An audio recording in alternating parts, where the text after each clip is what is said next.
The Singapore Armed Forces will train in an advanced facility suited for homeland security, counter-terrorism and disaster relief operations.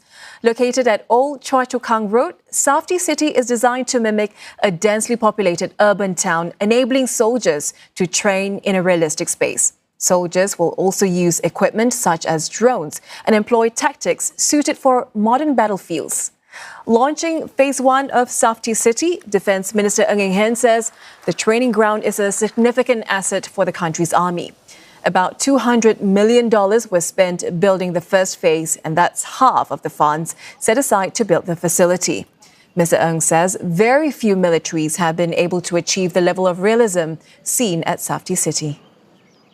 One of the cardinal tenets for the SAF was to have realistic training. And urban ops will increasingly play a role in any military, fighting in urban built-up areas. And this SAFTI City is a physical manifestation of their commitment, of giving realism to our soldiers so that they are prepared. The impact from a simulated airstrike on Skopak Hotel can be seen, heard and felt by soldiers.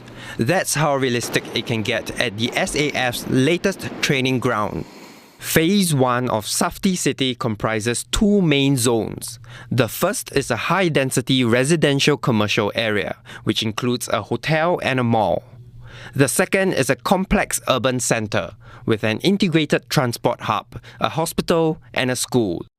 This modern battlefield aims to sharpen the skills of Singapore's soldiers.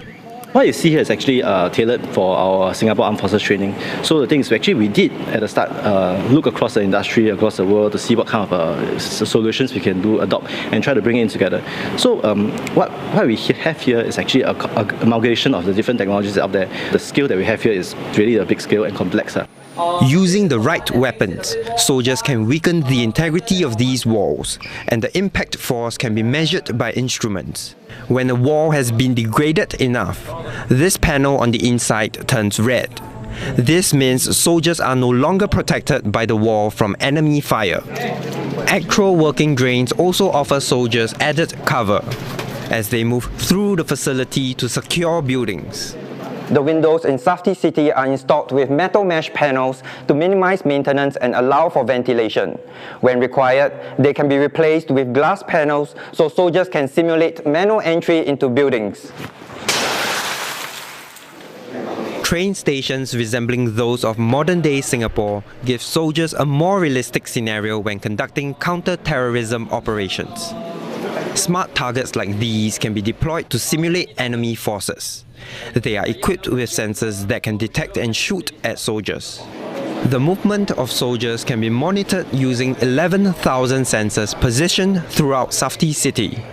Through live tracking of soldiers' movement, engagement outcomes and also their decision-making patterns, trainers can analyze their performance, trend and also identify areas for improvement.